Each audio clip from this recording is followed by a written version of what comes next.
नमो नमः। गुरुवर आवाज नहीं आ रही है। अब जा रही है आवाज?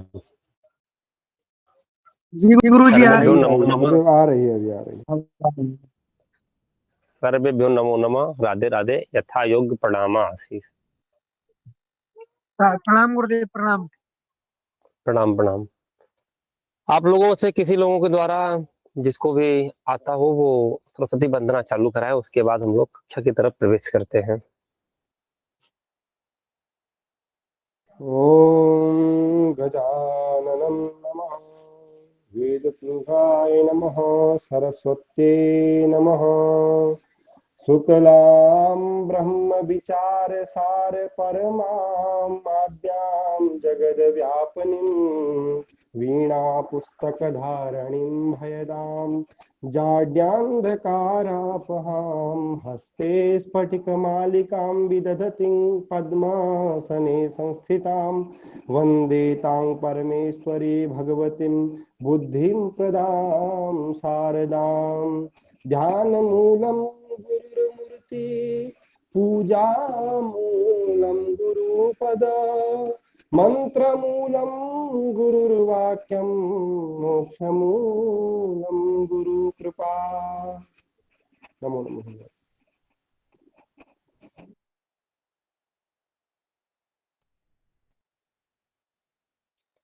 वैदिक पंचांग की कक्षा में आप सभी का स्वागत है। अभिनंदन एवं वंदन। कल जैसा कि आप लोग पंचांग परिचय में कक्षा में उपस्थित थे, हमारे द्वारा आप लोगों के द्वारा बताया गया कि कक्षा में एक्चुअली तीव्रता इस कारण गुरुदेव कम समय आवाज हमें बहुत ज्यादा कट के आ रही पढ़ाना है, है। आपकी आवाज कट कर आ रही है। बोले बोले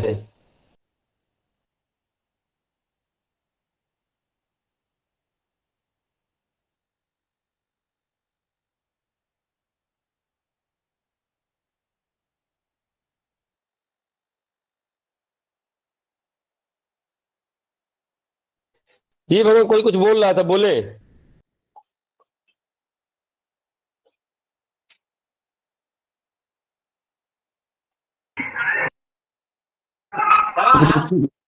उस समय आवाज कट के आ रही थी, ये बोल रहे थे। अच्छा भगवान, अब जा रही है आवाज? जी गुरु जी। जी, तो रही सवाल कल की कक्षा में तीव्रता थी, आवाज तीव्र गति से थी, तो उसका कि कम दिन में ज्यादा पढ़ाना है। यार जहां आप लोगों को ना समझ में आए वहां आप तीव्रता मत देखें, वहां आप पूछ सकते हैं बेहिचक, वहां आपको बताया जाएगा। जैसा कि कल हमने पंचांग का परिचय बताया था, पंचांग में क्या क्या होता है, क्या क्या नहीं होता है, पूरे पंचांग का डिटेल हमने आप लोगों को समझाया था।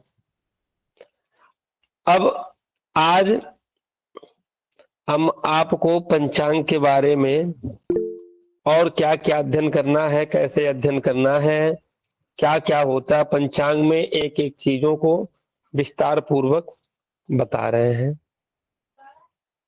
जिसको आप लोगों को जानने से पंचांग देखने में अथवा लग्न बनाने में, होरा बनाने में। हेलो जी भगवान। हेलो। जी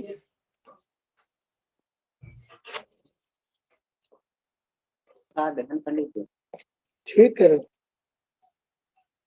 बोले। गुरु जी, आपकी आवाज नहीं आ रही है। अब जा रही है आवाज? जी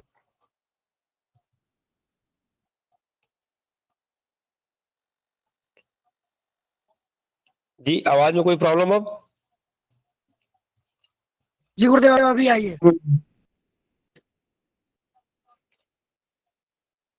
जी, जैसा कि कल बताया गया था पंचांग के बारे में, आज पंचांग के एक एक विषयों पे चर्चा करेंगे। क्या क्या होता है पंचांग में, पंचांग की आवश्यकता क्यों होती है, जैसा कि हम लोग जब आकाश की तरफ दृष्टि डालते हैं तो ऊपर देखते हैं तमाम ताराएं दिखाई देते हैं, सूर्य आज चंद्रमा आज दिखाई देते हैं। तो हमारे दिमाग में एक सवाल पैदा होता है कि ये क्या है। वही जो सवाल पैदा होता वही जो सवाल पैदा होता है वही ग्रह नक्षत्र और तारा है। उसी का अध्ययन ज्योतिष कराता है।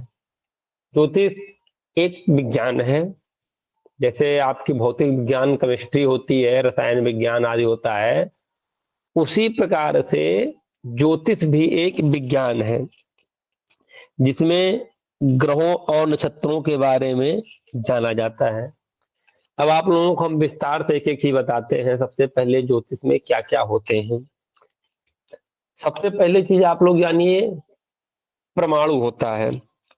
परमाणु के दो भेद होते हैं, एक होता है अणु, दूसरा होता है रिसरेणु। जब दो परमाणु आपस में मिलते हैं तो एक रिसरेणु बनता है। दो परमाणु आपस में जब मिलते हैं तो एक अणु बनता है। अब जब तीन अणु आपस में मिलते हैं तो एक रिसरेणु बनता है, और तीन रिसरेणु मिलकर के एक काल यानी त्रुटि जिसको कहते हैं, एक काल और त्रुटि बनाते हैं। और 100 त्रुटि का एक वेद होता है, ज्योतिष में वेद चलता है। तो 100 त्रुटि का एक वेद होता है और तीन वेद के बराबर एक लौ होता है। जब तीन वेद आपस में मिलते हैं तो एक लौ होता है। कल हमने आपको लौ, वेद, त्रुटि, काल ये सब बताया था ना। तो तीन लौ आपस में जब मिलते हैं, तीन लौ बराबर एक निमिक होता है, और तीन निमेक बराबर एक क्षण होता है। पांच क्षण मिला करके एक काष्ठा होता है। ये सब चीजें याद करने वाली बातें हैं। पांच क्षण बराबर एक काष्ठा होता है, 15 काष्ठा बराबर एक लघु होता है, 15 लघु बराबर एक नाड़ी होती है, और दो नाड़ी बराबर एक मुहूर्त होता है। 6 मुहूर्त बराबर एक यम होता है, और 4 एम मिला करके एक दिन होते हैं। उसी नाड़ी को ही, जो हमने आपको बताया था कि तो नाड़ी को ही हम लोग दंड कहते हैं। और 15 लोग मिला करके एक गुरुदेव नाड़ी होती है, आवाज दो नाड़ी मिला। जी हेलो, जा रही है आवाज? कर रही है क्या? अब जा रही है आवाज? अब जा रही है आवाज? आवाज अब जा रही है आवाज? अब जा हाँ गुरुदेव, आपकी आवाज आ रही है। अब आवाज क्लियर है गुरुदेव? अच्छा, जी आवाज आ रही है। इनकी कोई नेटवर्क प्रॉब्लम होगी। हाँ, आवाज गुरु जी की साफ आ रही है। जहाँ उनके वहाँ नेटवर्क प्रॉब्लम है वहाँ नहीं आ रही होगी शायद। बिल्कुल बिल्कुल गुरु जी की बात। ये बताइए,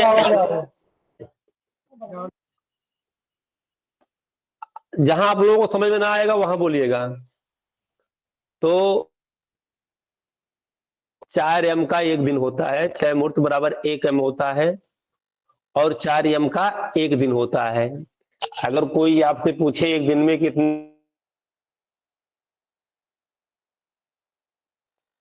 दंड कहा,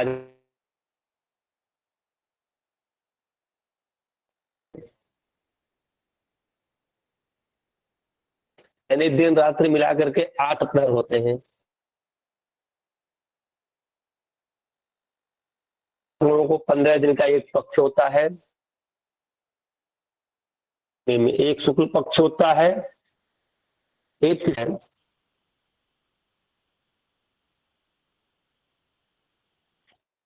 उत्तरायण 6 माह का दक्षिणायन होता है।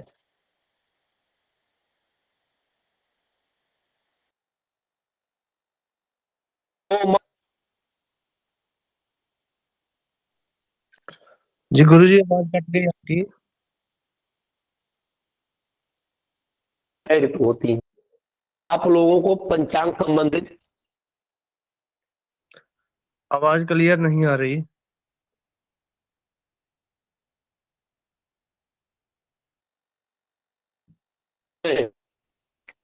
गुरुदेव आवाज रुक रुक के आ रही है आपकी। आवाज कट रही है आपकी। लोग पंचांग खोलते होंगे। अब जा रही है बढ़िया जी। अब जी हाँ, अभी क्लियर आ रही है। सबसे पहले जो आप लोग पंचांग खोलते विक्रम संवत के बाद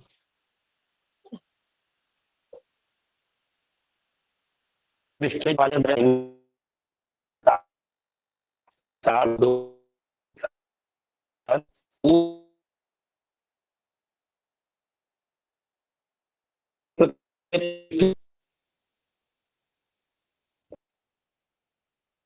गुरुजी आपकी आवाज में नेटवर्क इश्यू आ रहा है।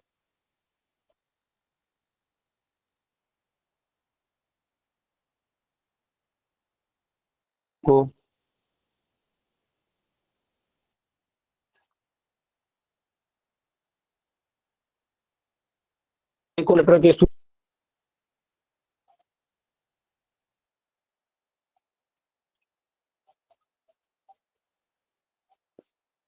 जा रही है आवाज। गुरुजी अभी आई है आवाज आपकी। जी तो जिनके जिनके पास पंचांग हो, कोई भी पंचांग हो, पंचांग खोल ले। जी अगर जी। पंचांग देखना चाह रहे हैं तो जब पंचांग आप खोलेंगे तो पंचांग के प्रथम पृष्ठ पे कृष्ण पक्ष लिखा रहता है और दूसरे पृष्ठ पे शुक्ल पक्ष लिखा रहता है। एक ही महीने के कृष्ण पक्ष और शुक्ल पक्ष का नाम रहता है। दो पक्षों में महीने को विभाजित किया गया है। 15 दिन का एक पक्ष होता है। कृष्ण पक्ष में 15वें दिन को 30 लिख के संबोधित करते हैं, जिसका मतलब अमावस्या होता है।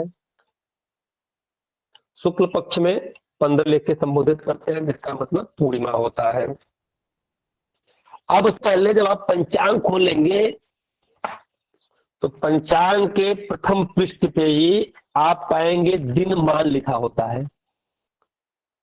पंचांग के सबसे पहली लाइन में जब कोने में आप जाइए, बाएं साइड में देखिए दिन मान लिखा होगा, दी और मां लिखा होगा। ऐसा लिखा है,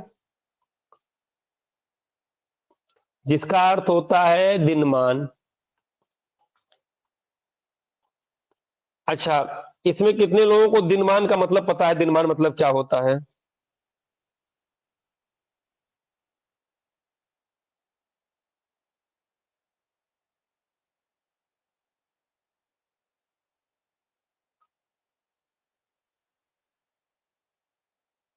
जी आप लोग बोलेंगे कुछ?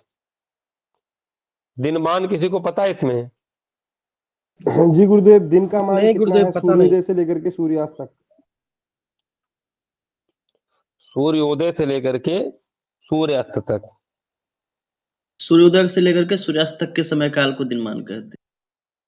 अच्छा, ये सही है। सूर्योदय से लेकर के सूर्यास्त तक की अवधि को ही हम दिन कहते हैं।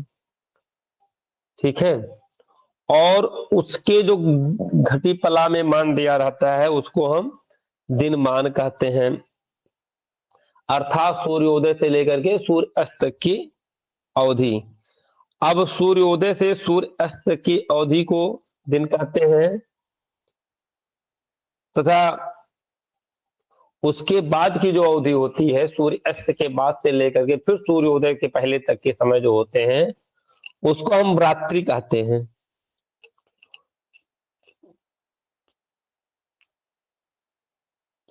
और दिनमान के नीचे समय घटी पला में लिखा रहता है। तो ऊपर दिनमान है, फिर नीचे घटी पला। अब सबसे पहले जानना है कितने घटी का क्या होता है। 60 घटी का दिन होता है, जो कि दिन और रात मिला के होता है। 60 घटी का जो दिन होता है वो दिन और रात मिला करके होता है, यानी कि अहोरात्र उसको बोलते हैं। 60 घटी का दिन और रात मिला करके एक अहोरात्र होता है। अब 60 घटी में से दिनमान को घटा दीजिए, जो शेष बचेगा वह आपका रात्रिमान हो गया। रात्रिमान निकालने के लिए जो 60 घटी है उसमें से जो दिनमान दे रहा है उसको घटा दीजिए।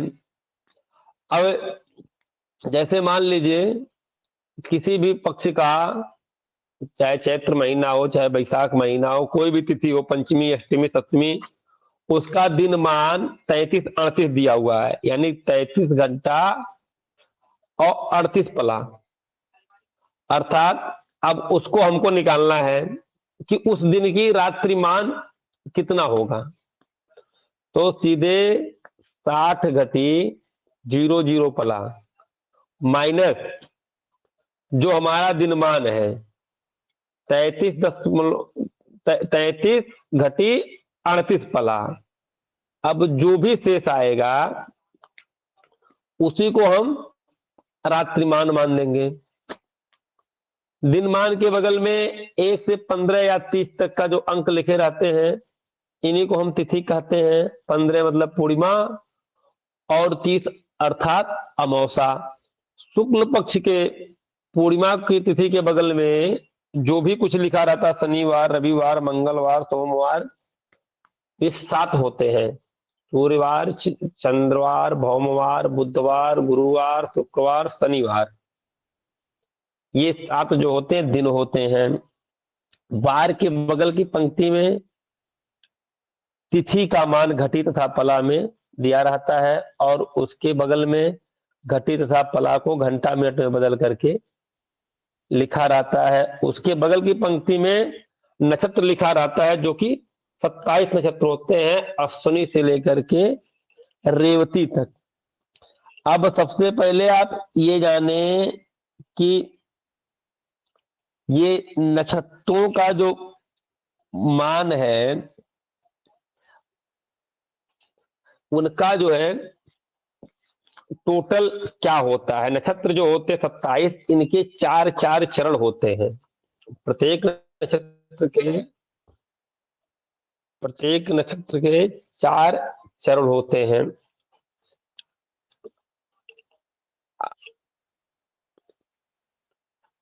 जिस नक्षत्र का जितना चरण भोग करता है या नक्षत्र जितने टाइम तक भोग करता है उसको पंचांग में लिख देते हैं। लेकिन अब किसी का जन्म हो रहा है तो कितने बच्चे कितने मिनट में हो रहा है उसको घटी पल्ला से घटाने पर जो मान आएगा, नक्षत्र का भोग आएगा, उसको चरणों में डिवाइड करेंगे। प्रत्येक नक्षत्र के 4 चरण होते हैं। जैसे मान लीजिए अश्विनी नक्षत्र है तो उसके 4 चरण होंगे, यानी कि अश्विनी नक्षत्र 4 अक्षर मिलाकर के बनता है।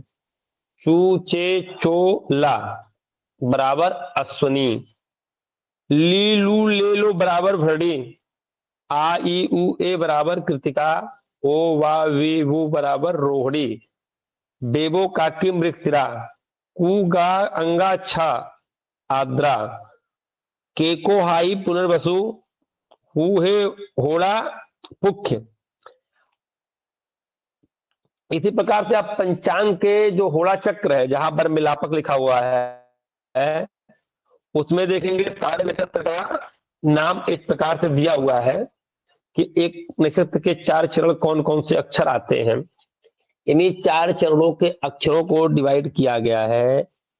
अब चूंकि हमारे पास राशियां हैं 12, कुल नक्षत्र में कुल राशि का भाग देने पर भागफल जो भी आवे, टोटल जितना नक्षत्र हो रहा है 4 चरण हो रहे हैं, तो अब 27 को 4 से गुणा कर लेंगे तो 27 नक्षत्र को एक साथ जोड़ लेंगे, 27 नक्षत्र हो गया। अब चूंकि हमारे पास 12 ही राशि हैं तो 27 नक्षत्र गुणे 4 किए बराबर हुआ 108। अब 108 अक्षर टोटल हुए हमारे 27 नक्षत्र के मिला करके 108 अक्षर हुए। तो उसको 12 राशि होने के कारण 12 से हम डिवाइड कर देंगे, 12 से भाग दे देंगे। 12 से भाग देने पर 12 नवा 108 9 बार जा रहा है, यानी 9 से डिवाइड हो जा रहा है। अब कहने का मतलब ये है कि 12 राशि होने के कारण 108 अक्षर टोटल बन रहा 27 नक्षत्र का। तो हम 9 बार डिवाइड हुआ जब, तो 9 अक्षर की एक राशि बना लेते हैं। कोई भी राशि 9 अक्षर से ज्यादा नहीं होती है, 9 अक्षर से कम नहीं होती है। जैसे मान लिए मेष राशि है, तो उसमें चू, चे, चो, ला, ली, लू, ले, आ, ये 9 अक्षर मिला करके मेष बना। इसी प्रकार से वृक्ष का ई, उ, ए, ओ, वा, वी, वु, वे, वो मिला करके वृष बना। ऐसे आज 12 राशियों के सामने अक्षरों को आप उसमें पंचांग में देखेंगे तो उसमें सारे अक्षरों को लिखा हुआ है। ऐसे कुंभ राशि का गोगे गोसासी शेषो दादी कुंभ दीदू था झा इया दे दो चाची मीन। ऐसे 9 अक्षर की 12 राशियां हुई। अब रही सवाल, अगर किसी जातक का जन्म हो रहा है तो जन्म के समय पे कौन सी राशि का कौन सा चरण चल रहा है, उसी हिसाब से नाम रखना चाहिए। और जो नाम का पहला अक्षर आवे उसी अक्षर का उसका राशि बनता है। ये हो गई राशि और चरण निकालने का सूत्र। इसका एक सूत्र है, हम लोग लिखते थे, राशि सूत्र होता है 27 गुणे 4 बराबर 108, यानी 27 गुणे 4 डिवाइड बाई 12। 108 को 12 से भाग दे दीजिए, जितना आएगा उतने को ही हम लोग एक राशि बना लेंगे। 9 बार जाएगा, 9 अक्षर की एक राशि बना लेंगे बेहिचक। ऊपर से गिनते जाएंगे, 9 अक्षर की एक राशि बन जाएगी। यहां तक किसी को कोई डाउट?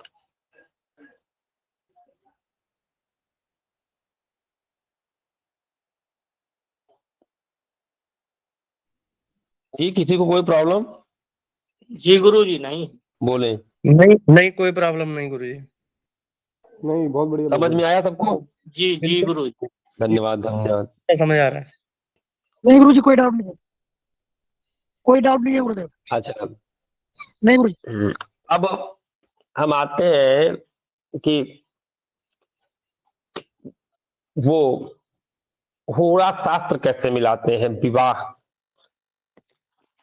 बताइए, विवाह के बारे में बताएं। विवाह जो गुण देख के बताया जाता है, गुण के बारे में बता दें या इष्टकाल के बारे में बता दें, बालक का जन्म देखने के बारे में भी सबसे पहले। बालक का जन्म इष्टकाल देखने ठीक के रहेगा। बाद बालक का जन्म चाहिए।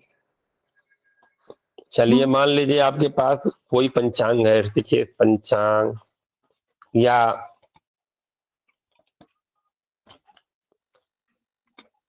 गणेश आप। जी जी,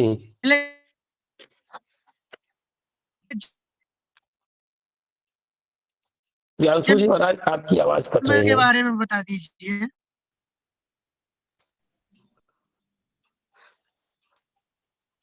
जन्म के बारे में जी, आपकी आवाज कट इष्टकाल के रही बारे है। में बता दीजिए। जी, के बारे में अगर इस जैसे मान चांग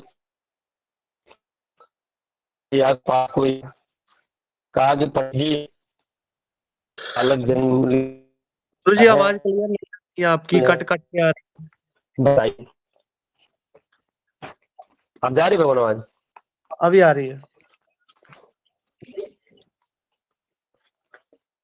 अब जैसे मान लीजिए कोई महानुभाव आए आपके पास, कहे जी हमारे पास एक बालक जन्म हो लिया है, तो सबसे पहले बालक के जन्म लेने के डेट और टाइम को नोट कर लीजिए, उससे पूछ लीजिए कितने बजे जन्म लिया है।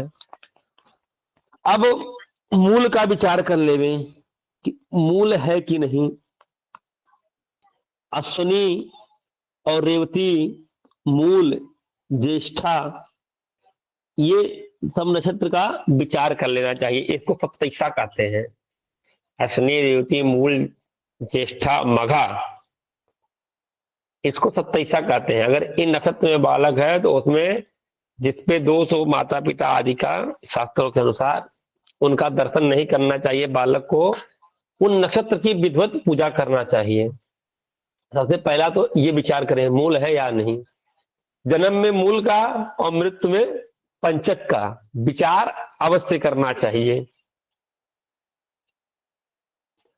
अब इसके बाद मान लीजिए कोई बालक आया और वह बोल रहा है कि शनिवार दिन है, मान लीजिए 25 तारीख है, और बालक पैदा हुआ दिन में 2 बजे।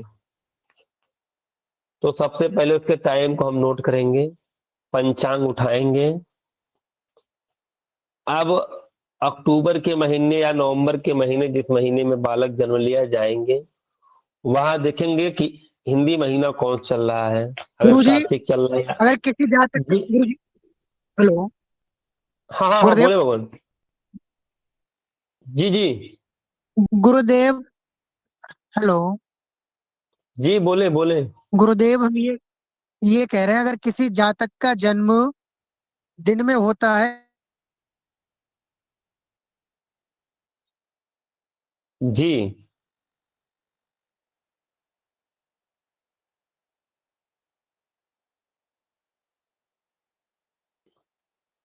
जी भगवान बताएं, तो बोले। क्या पंचांग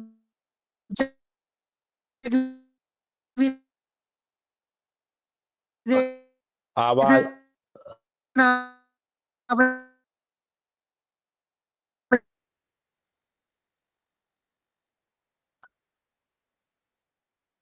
आवाज नहीं आ रही है।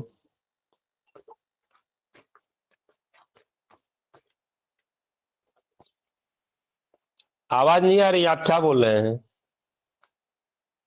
फिर से बोलें।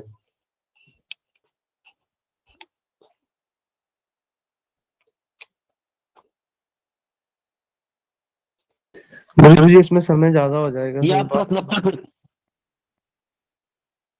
तो भगवान आप बताइए, इनकी आवाज नहीं आ रही, हम क्या करें?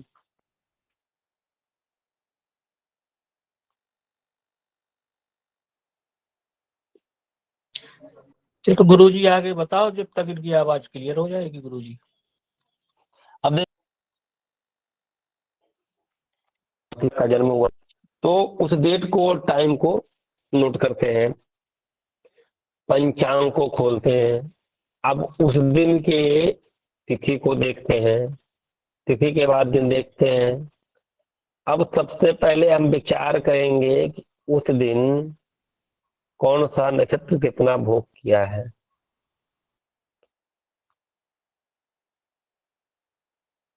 अब ज्योतिष कुंडली के लिए आप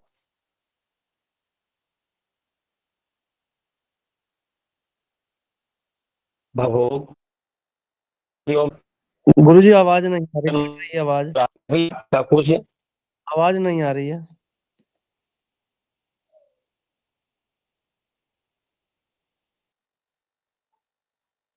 जी हो जा रही है आवाज? हाँ अभी आ रही है। अब हाँ, तो अब सबसे पहले बालक का जन्म समय नोट करते हैं। अब उस दिन नक्षत्र देखते हैं। मान लीजिए अश्विनी नक्षत्र है, कितना दंड कितना पला है, उसको डिवाइड कर लेते हैं, घटी पला में बदल लेते हैं, और उसके बाद देख लेते हैं कितना चरण बीत चुका था। अब जिस चरण में आ जाए उस चरण के हिसाब से, मान लीजिए पहले चरण में आ गया तो बालक का नाम चू अक्षर पे होगा। दूसरे चरण में आया तो चे अक्षर पे होगा।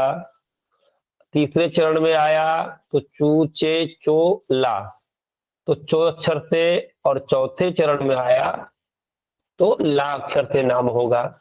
ये हो गया बालक का नाम विचार। अब इसके बाद हम बालक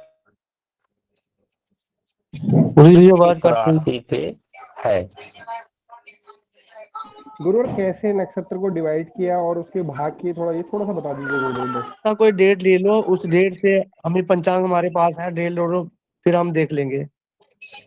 उदाहरण था समझा दो। पंचांग है आपके पास? हाँ हाँ। मैं आप लोगों को अगर एक ग्रुप में अनुमति होगी तो मेरे पास इस्तेकाल निकालने का वीडियो है। मैं बच्चों को पढ़ाया हूँ, तो अनुमति अगर मिलेगी ग्रुप एडमिन से तो मैं जी ग्रुप में अवश्य डाल दूंगा ठीक है। जी। गुरुदेव उसमें एक चरण पूरा विधिवत समझाया हूँ अच्छी तरीके से जी। गुरुदेव एक चरण जो है कितने घंटे का होता है?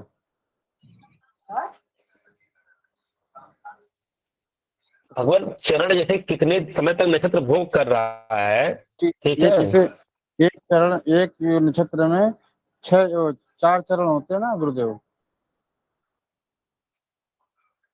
चरण होते हैं, कितने समय तक भोग कर रहा है, ठीक है। एक चरण उसको गुरुदेव डिवाइड करिए और उसको 4 भागों में बांट। भगवान यही तो आप लोग गलत करते हैं। देखिए, चरण निकालने का जो आप लोग ये पूछते हैं एक चरण कितने समय तक भोग करता है,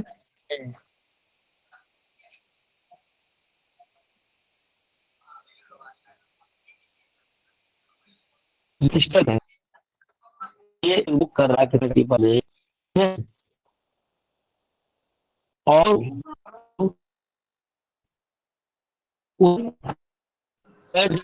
गुरुजी आवाज गुरुदेव कट रही है, आवाज नहीं आ रही। 2 मिनट का टाइम हो सकता है, नेटवर्क ना हो।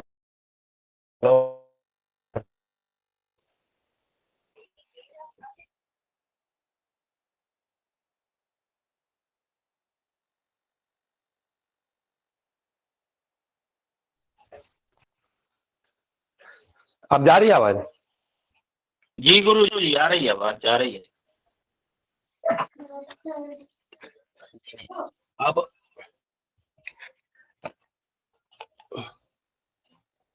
अब नक्षत्र कितना भोग कर रहा है उसको देखिए और उस हिसाब से उसके जो है भोग और भयात को निकाला जाता है, ना कि कितने देर तक कितने दंड तक। जैसे अब क्या है, अब लोग कुंडली में जब इष्टकाल निकालते हैं सीधे सूर्योदय से जन्म समय को घटाइए और 2.5 का गुणा कर दीजिए, इष्टकाल आ जाता है।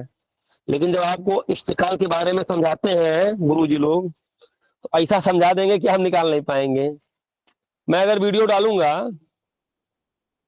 तो आप लोग वीडियो को देखिएगा, इष्टकाल और नक्षत्र के बारे में उसमें बहुत अच्छा वर्णन मैं किया हूँ। गुरुजी इष्टकाल का कैसा बताया, सूर्योदय में क्या घटाना है? भगवान इष्टकाल का नियम ये होता है, सूर्योदय से जन्म समय को घटा करके 2.5 से गुणा कर दीजिए, ठीक है। सूर्योदय जी माइनस जन्म समय गुणे 2.5, ठीक है। जी और का इष्टकाल और कुछ नहीं, सूर्योदय माइनस जन्म समय और गुणे 2.5, ठीक है। जी क्योंकि घटी पला 2.5 से ही होता है विभाजित, 2.5 कर दिए और जो भी मान आए वही जो है इष्टकाल होता है। कोई डाउट किसी को? नहीं है गुरुजी, अब तो सूत्र फॉर्मूला बता दिया, सूत्र आपने जी सही किया। जी, उसके बाद जो है बालक के जन्म समय को नोट किए, नक्षत्र से चरण को विभाजित किए, नाम निकल गया। अब सीधे हम आते हैं कि बालक का जब जन्म हुआ तो पंचांग में नीचे लिखा रहता है दैनिक लग्न सारणी। आप लोगों के पास पंचांग होगा तो आप देखेंगे नीचे दैनिक लग्न सारणी लिखा हुआ है। जी लिखी है, दिन की अलग रात की अलग, गुरुजी वही वाली है। हाँ जी जी जी, दिन और रात लिखा होगा ना, ऋषिकेश पंचांग में ऐसे ही लिखते हैं दिन और रात। हाँ, और दिन का अलग गणेश रखा रहता में है, रात का। जी, गणेश आपा में लिखते हैं दैनिक लग्न सारणी और नीचे रात्रि लग्न सारणी लिखते हैं। जी जी जी गुरु जी। अब सीधे उस तिथि को उस पंचांग में देखिए। पंच तिथि दिया रहता है बगल में, लेफ्ट से राइट जाता है तिथि, और नीचे के टाइप नीचे की तरफ जाता, ऊपर से नीचे जाता है आपका लग्न। यही 12 राशियों का 12 लग्न होता है। सीधे जो समय दिया जाता है वो लग्न का समाप्ति काल समय होता है। अब देखिए कि उस समय कौन सा लग्न चल रहा है।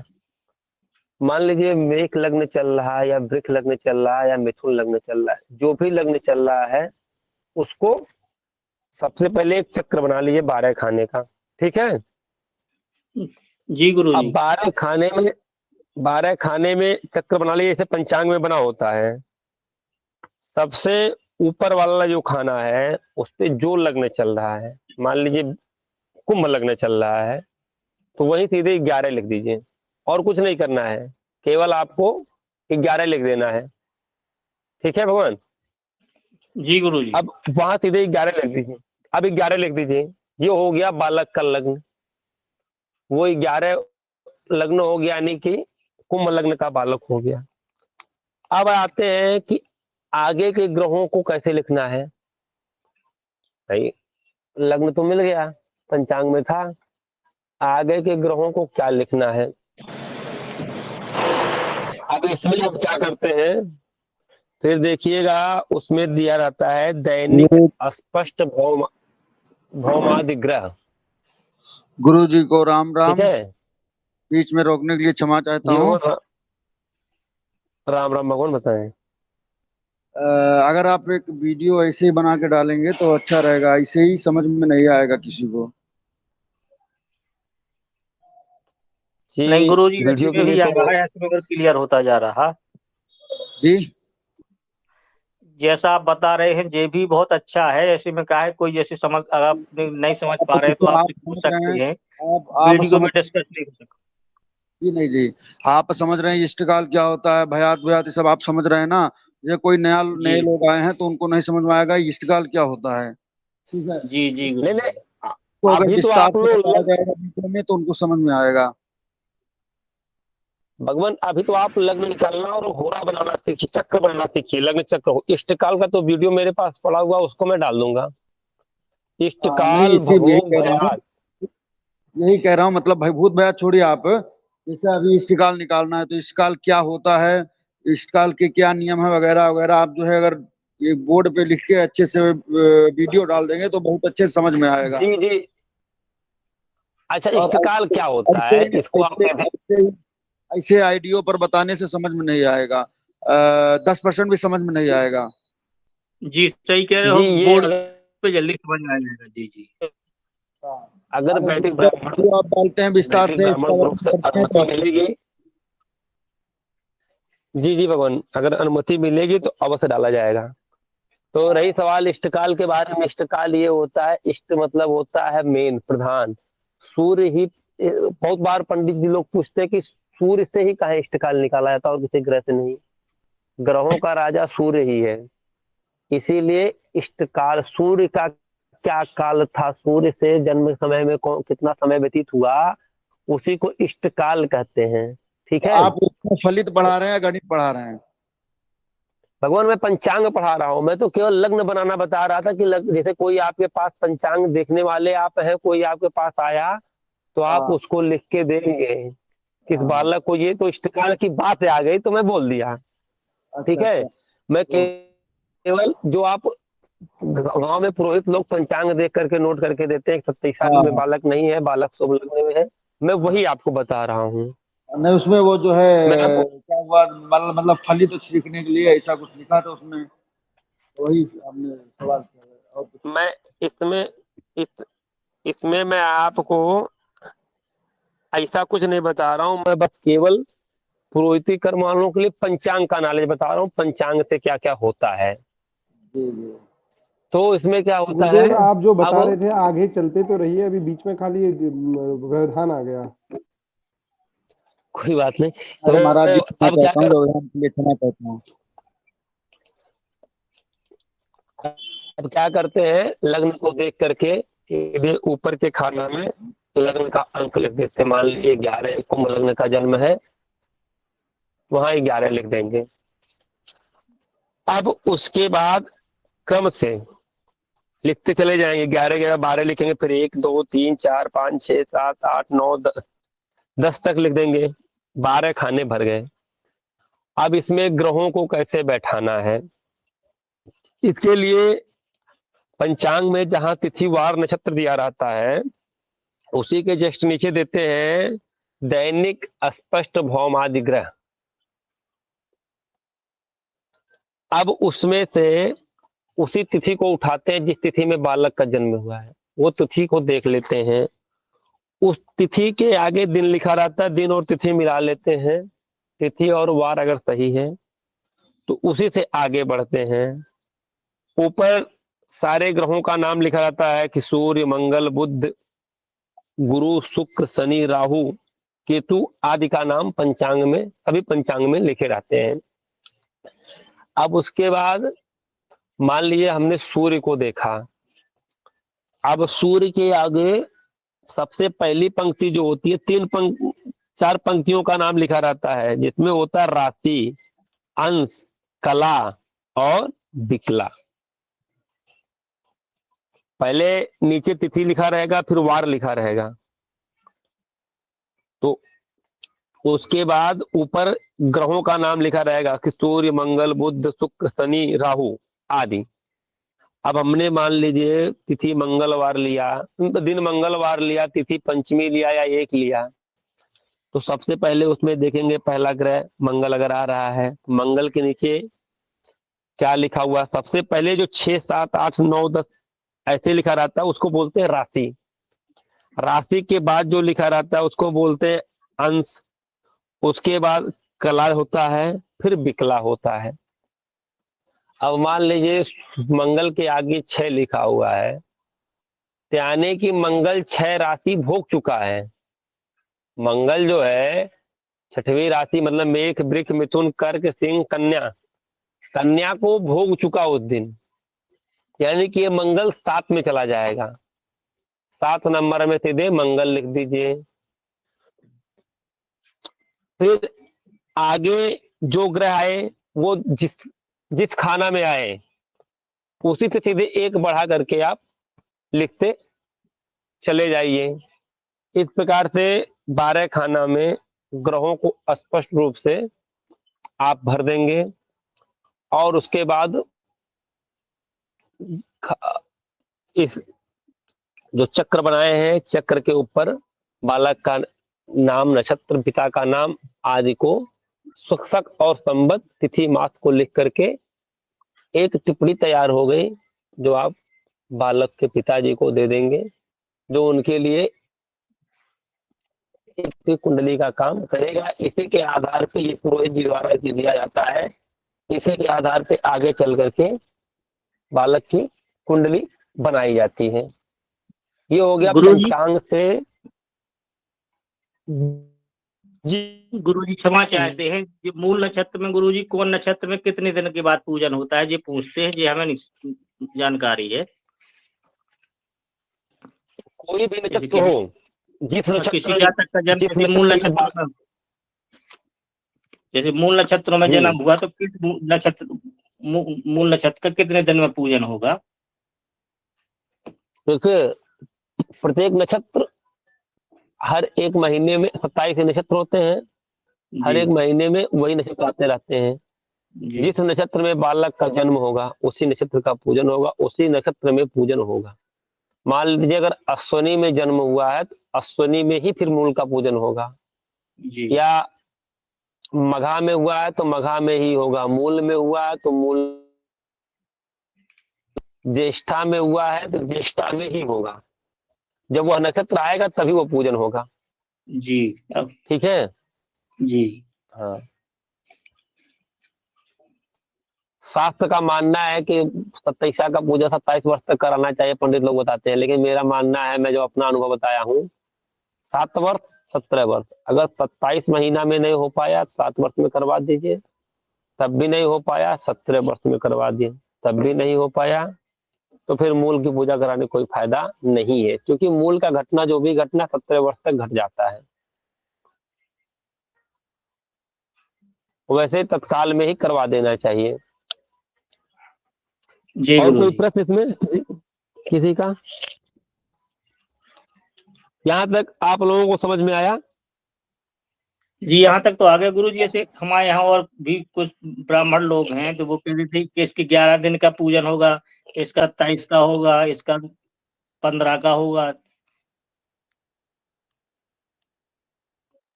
उसी नक्षत्र, जिस नक्षत्र में जन्म हुआ रहता है उसी नक्षत्र में फिर पूजन होता है, उसी नक्षत्र में, जी उसी टाइम में। उसी में गिनती कर दिया करेगा। जी, ये हो गया एक टिप्पणी बनाने का मुहूर्त। अब हम पंचांग के तिथि वार नक्षत्र को देखना आपको समझ में आ गया, और जी गुरु जी। नक्षत्र आज समझ में आ गए। साहित्य आदि का विचार करना, कोई भी साहित्य देखनी हो तो देख लिया जाए, भद्री भद्रा न रहे। जैसे मान लीजिए कोई आपसे पूछा पंडित जी कल चूल उर्द का साहित्य है कि नहीं है, सबसे पहली चीज आप देखिए भद्रपात आदि न हो, शुभ योग हो, शुभ नक्षत्र हो, शुभ करण हो, अच्छा मतलब हो। उसके बाद ये विचार कर ले कि चंद्रमा किस राशि पे है, उसी दिशा में उसको मुंह करके पूजा करने का समय बता देवे। चंद्र बल अच्छा होना चाहिए। ये साहित्य विचार का हो गया। मान लीजिए चूल डालने शायद कोई पूछने आया, पंचमी तिथि है मान लीजिए, और अनुराधा नक्षत्र है, शोभन योग रहे, आदि चीजें रहे, तो बेहिचक बता दीजिए। मान लीजिए मीन का चंद्रमा है तो कर काल मीन दिश्च उत्तरस्यामी, उसको बता दिए भैया उत्तर मुख जो है चूल पड़ेगी या उत्तर मुख ये काम होगा। ऐसा विचार करके साहित्य बता देना चाहिए। वैसे पत्रों में, पंचांग में विविध मुहूर्त लिखा भी रहता है नीचे, उससे भी आप लोग विचार कर सकते हैं।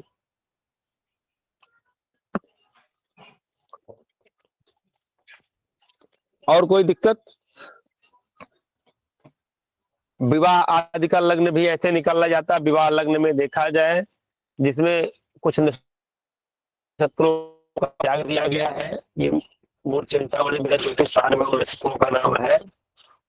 तो ग्राह नक्षत्र हो और पंचेष्ठ लग्न हो, सप्तनिष्ठ लग्न हो और गोधूल लग्न हो, उसमें विवाह बता देना चाहिए, श्रेष्ठकर और शुभकर होता है। अब इसके बाद आप लोगों को गुण मिलान बताते हैं, बर मिलापक जिसको कहते हैं। पंचांग में जब आप पंचांग को खोलेंगे तो पंचांग में एक जगह होता है होड़ा चक्र, किसी किसी पंचांग में होड़ा चक्र के नाम से देते हैं, किसी किसी पंचांग में बर मेलापक के नाम से देते हैं या नक्षत्र मेलापक आदि कहते हैं। अब मान लीजिए जैसे किसी भी दो व्यक्ति का नाम ले लीजिए। सबसे पहले आप लोग ये जानिए, अगर एक अक्षर के नाम हो, कोई भी व्यक्ति अगर एक अक्षर का नाम लाए कि एक अक्षर का नाम है, 7 अक्षर का नाम हो या 11 अक्षर का नाम हो, तो उसको कहते हैं एकाधिपत्य योग। उसमें पंचांग खोलना ही नहीं है, सीधे उसमें बोले न नाड़ी दोष दिया जाएगा, ना उसको लग्न दोष, न मुहूर्त दोष, कोई दोष नहीं, सीधे एकाधिपत्य योग हो गया। वह विवाह 28 गुण माना जाता है। कुछ पंडित लोग 26 मानते हैं, कुछ पंडित लोग 28 गुण मानते हैं। वह विवाह सबसे श्रेष्ठ कर होता है, वो कर सकते हैं। अब इसके अन्यत्र कोई व्यक्ति आया और आपसे एक वर का नाम और एक वधू का नाम दिया, एक कन्या का नाम दिया, कहा गुरु जी पंडित जी इसको बताइए ये विवाह करने योग्य है या नहीं, कितना गुण बैठ रहा है। तो उसमें सबसे पहले पंचांग में होड़ा चक्र खोले, उसमें आप देखेंगे जैसे मैं नक्षत्रों के बारे में बताया था वैसे सारे नाम लिखे रहेंगे, चूचे, चोला, आई हुए, ओवा, बेबो, काकी आदि नाम लिखे रहेंगे। ऐसे मान लियो कोई व्यक्ति आया बोला कि पंडित जी लड़के का नाम चा से है और लड़की का नाम आ से है, तो नाम का पहला अक्षर ही ग्रहण किया जाता है। जैसे मान लीजिए किसी का नाम चेतन लाल है और लड़की का नाम अनीता है, तो उसमें कुछ नहीं करना है, केवल आ लेना है और चे लेना है। अब ऊपर चे हो गया, नीचे इधर लड़की का आ हो गया, दोनों को नीचे देखते चले जाइए। राशि मेष पड़ रही है और उसकी भी मेष पड़ेगी, और चीजों को विचार करते चले जाएं। फिर राशि के बाद आएगा वर्ण, वर्ण के बाद वैश्य आएगा, योनि आएगा, योनि देख ले कैसा है। फिर राशि से यानी राशि का मालिक कौन है ये देख ले में। विशेष करके गण मैत्री जरूर देख लेना चाहिए। गण मैत्री देवता देवता तब भी सही है, देवता मनुष्य तब भी सही है, राक्षस मनुष्य तब भी सही है। लेकिन राक्षस और देवता वो तो सही नहीं माना जाता। ऐसा विवाह श्रेष्ठकर नहीं होता, पति पत्नी में झगड़े होते हैं। उसके बाद नारी आती है लास्ट में। नाड़ी दोष विशेष कर देखना चाहिए। नाड़ी अगर एक पड़ रही है, अंत अंत पड़ जाए, या आदि आदि पड़ जाए, मध्य मध्य पड़ जाए, तो नाड़ी दोष का प्रॉब्लम होता है। इससे संतान उत्पत्ति में बाधा होता है। नाड़ी दोष हो तो विवाह को, जातक को बोले कि ये विवाह नाड़ी दोष है, इसलिए विवाह करने योग्य नहीं है। अब मान लिए नाड़ी अगर है तो ऊपर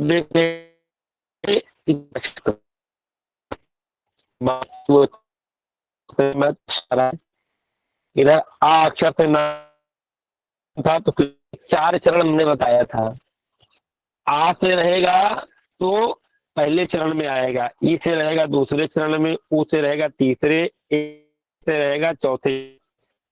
पंचांग में आप देखेंगे तो 2 ही चरण देते हैं, 2 और 3, किसी किसी में 4, या किसी 1 और 2 देते हैं।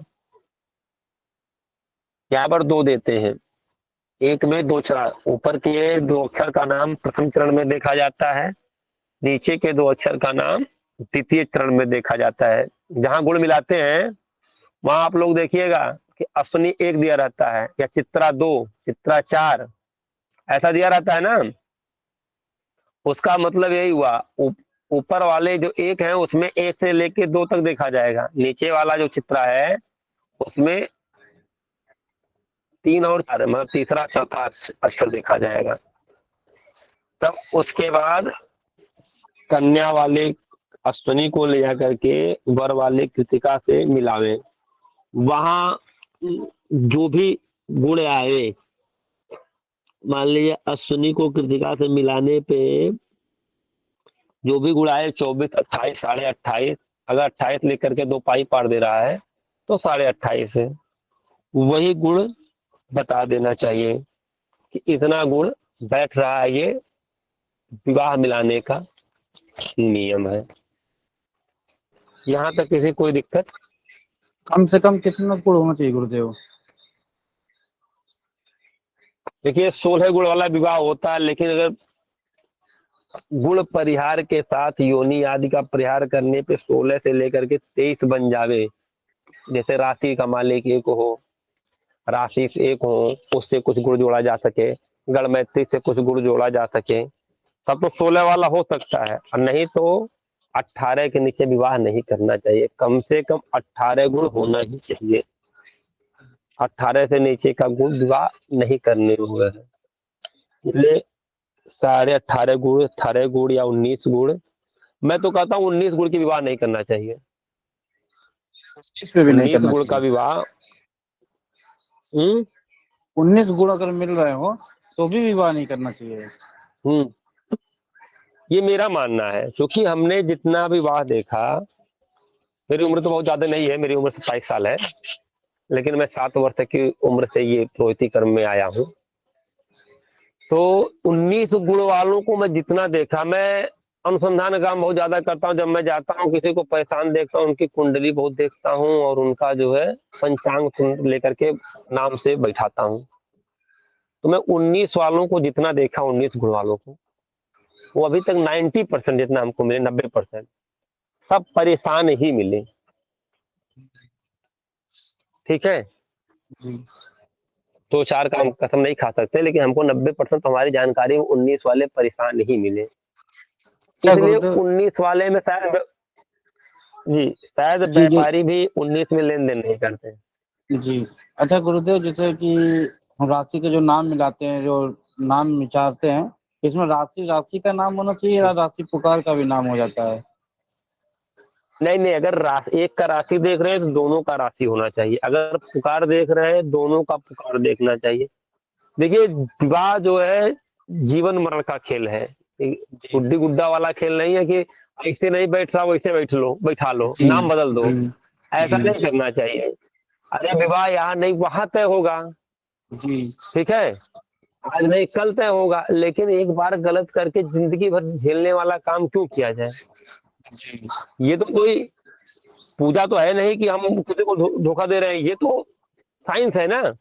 जी ये जो है एक विज्ञान है, ज्योतिष जो है एक विज्ञान बता रहा है कि वहाँ ऐसे ऐसे है, ये नहीं बैठेगा, नहीं से कर होता। अच्छा, अब कुछ लोग कहते हैं, ऐसा पंडित जी अभी हमसे यजमान भी बोल रहे थे, गुरु जी जो लव मैरिज कर लेते हैं उनका बताइए। ठीक है, जी ऐसा आप लोगों के पास भी प्रश्न आता होगा। जी, बहुत आते हैं। इसको भी मैं आज आप लोगों को हाँ, तो उनको तुरंत आप लोग बेइज्जत कर दिया करिए।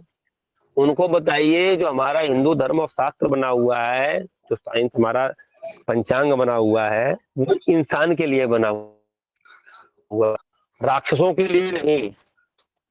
और उनको बोलिए कि आप विवाह संस्कार पढ़िए, 8 प्रकार के विवाह होते हैं। वो हो गया लव मैरिज वाला राक्षस विवाह। राक्षस की परिभाषा भी तुलसीदास जी यही दिए, मानई मात पिता नहीं देवा, साधु सन करवावे सेवा, जिनके आचरण भवानी, स्वयं निश्चर जाने सब प्राणी। ठीक है, तो राक्षस के लिए बना ही नहीं है, तो ऑलरेडी वो राक्षस जब हो गया, जो मम्मी पापा को नहीं मान रहा, भगवान को नहीं मान रहा है, तो गुण काहे मानेगा, पंचांग को काहे मानेगा। हाँ, जी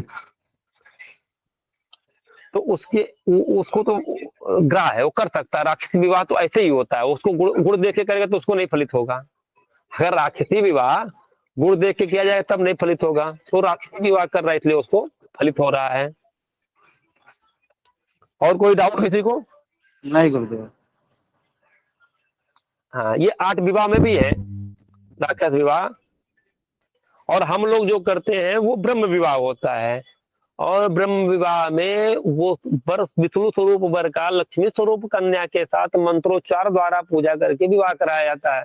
इसलिए हम लोग गुण मिला करके उसमें गुण लाते हैं कि इन दोनों को मिला करके इतने गुण हो जाएंगे तो इनके पारिवारिक जीवन अच्छे व्यतीत होंगे, इसीलिए गुण मिलाया जाता है। और राक्षस के लिए पारिवारिक जीवन क्या व्यतीत करना है, ठीक है। गुरुवर नाड़ी दोष के बारे में थोड़ा बता। तो नाड़ी दोष तो एकदम, अगर नाड़ी एक पढ़ रहे, नाड़ी एक पढ़े, जैसे अंत अंत नाड़ी पढ़े या मध्य मध्य नाड़ी पढ़े, उसी को नाड़ी दोष कहते हैं। और नाड़ी दोष से ये होता है, ऐसे अगर नाड़ी एक है तो आपका नाड़ी और कन्या का नाड़ी एक है, तो पुत्र संतान प्राप्ति में, पुत्र ही संतान लिखा हुआ है, मतलब लड़की लड़का दोनों प्राप्ति में बड़ी दिक्कत होती है। उसमें क्या होता है, माता का तबीयत खराब हो सकता है संतान प्राप्त होते समय, कभी कभी होता है माता एक्सपायर हो जाती है, ब्लड की कमी आ जाती है, या संतान होता ही नहीं है किसी किसी के। तो इसलिए नाड़ी दोष का विवाह कदापि न करें, और खासकर ब्राह्मण वर्ग को एकदम नहीं करना चाहिए। अगर सेम नाड़ी है तो संतान प्राप्ति में दिक्कत होगी, इसलिए नाड़ी दोष का परिहार अवश्य करें। गुरुदेव, नाड़ी जो होती है रही ब्राह्मण में होती है या अनेक सभी जातियों में? नहीं, अब तो सभी जातियों में लेने लगे, क्योंकि सभी जातियां ब्रह्म विवाह करने लगी हैं। पहले ब्रह्म विवाह और जातियां नहीं करती थी। और जातियों में क्या होता था, पंडित जी जाते कहते जैसे पांडे तिवारी शुक्ल मिश्र को, इसे हमरो, ठीक है, ऐसा मैं एक जगह कराता नहीं था। तो ब्रह्म विवाह होता नहीं था, तो नाड़ी पूजा होती नहीं थी। अब क्या है, सारी जातियां ब्रह्म विवाह करने लगी हैं, ब्रह्म विवाह सबको अच्छा लगने लगा, सब लोग करना चाहते हैं। इसलिए नाड़ी का प्यार कर ही देना चाहिए। क्योंकि आप देखें, अब पढ़े लिखे समाज में सब लोग हो गए हैं, कल को कहीं और दिखाएगा, वो बताएगा तो आपका वो विरोध करेगा। इसलिए ब्राह्मण के लिए विशेष कर कहा गया है, ब्राह्मण के लिए नाड़ी दोष विशेष, क्योंकि इससे जो संतान पैदा भी होता है वो वर्णशंकर पैदा होता है, वर्णशंकर होता है, उसमें संस्कार नहीं रहता है। ठीक है, सगोत्र का, सनाड़ी का, सपिंड का, सप्रवर का संतान अच्छा नहीं माना गया है। ठीक है, इसीलिए नाड़ी दोष परिहार किया गया है। और किसी को कोई डाउट? नहीं गुरुवर, सब ठीक है। आज की कक्षा आप लोगों को कैसी लगी? बहुत अच्छी है। जी गुरु जी, जी गुरु जी। गुरु जी अपना नंबर शेयर कर देना ग्रुप में। गुरु जी ग्रुप में नंबर तो मेरा है, ग्रुप में नंबर तो मेरा है, एडमिन महोदय से आप ले सकते हैं, क्योंकि इस ग्रुप में नंबर देना कोई बहुत अच्छा काम नहीं है ग्रुप के साथ से ऐसा करना। रही सवाल इस ग्रुप की, जितने लोग हैं कभी भी हमसे कुछ भी निःशुल्क भाव से पूछ सकते हैं। इस ग्रुप का जो उद्देश्य है उसी को आप लोग पूरा करिए। ग्रुप के उद्देश्यों का नाजायज लाभ या गलत यूज न किया जाए, मेरा जो मानना है। जी गुरु जी। ठीक है, अगर ये ग्रुप हमारा है तो हमें भी ग्रुप के प्रति ईमानदारी रखना चाहिए। और बाकी ग्रुप में मेरा नंबर है नहीं। गुरु जी बोल देते एक बार, मैं नोट कर लेता, मेरे पास नहीं आ पाया। 9621537569। एक मिनट गुरु जी, बोला 93 9621 9621 53 53 75 75 69। 69। लेकिन गुरु के उद्देश्यों का बहुत ध्यान रखा जाए कि मेरा नहीं, किसी भी गुरु जी का नंबर लें आप लोग तो गुरु जी से कोई भी धंधे की बात, कोई भी सौदे की बात ना करें। अगर गुरु जी निःशुल्क जो ग्रुप का उद्देश्य है उस पर खरे उतर रहे हैं तभी उनके साथ आप व्यवहार आचरण करें, वरना ना करें। जी गुरु जी। जी ठीक है, चाहे वो मैं हूं या कोई भी गुरु जी हूँ। जी गुरु। तो आप लोग ग्रुप के सारे नियमों को ध्यान रखिएगा, नंबर लीजिए, कोई बात नहीं। यहाँ तक मेरे पास वैदिक ब्राह्मण ग्रुप से या जितने भी ग्रुप हैं आचार्य ग्रुप से कोई भी समाधान आज तक आया, मैं अगर इन ग्रुपों से होते हैं मैं बेहिचक जितना मेरे पास ताकत होता मैं मदद करता हूँ, जितनी जानकारी है उतना मदद करता हूँ। और यही हमारे सबके अंदर होना चाहिए कि हमारे ग्रुप से जुड़े लोग जो है उनके साथ हम कोई भी ऐसा आचरण व्यवहार ना करें जिससे उन्हें कष्ट होवे, हमारे ग्रुप की बदनामी हो। ये ग्रुप हमारा परिवार है एक, इसको हम परिवार के तरीके से चलाएं और परिवार मान के चलें, तो हमारा भी कल्याण है, आपका भी कल्याण है। क्योंकि देखिए हम नारायणम जी से, राजकुमार नारायणम जी जो है या और एडमिन जी से हम चोरी कर सकते हैं जी।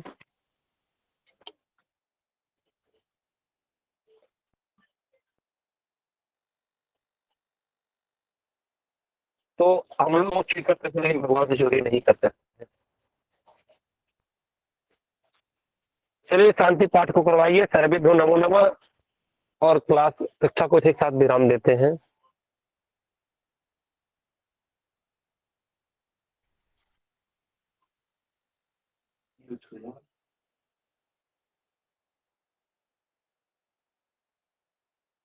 जी गुरु जी प्रणाम। प्रणाम। कोई लोग शांति पाठ को बोले और कक्षा को विराम दिया जाए।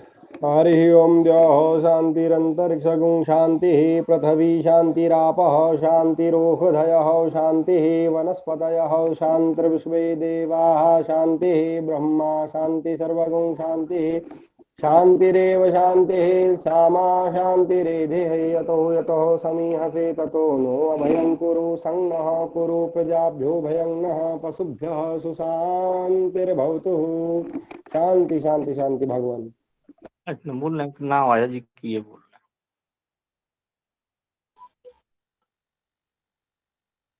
जी भगवान। सर्वेभ्यो नमो नमः सब सर्वेभ्यो नमो नमः, सबको शुभ रात्रि, राधे राधे।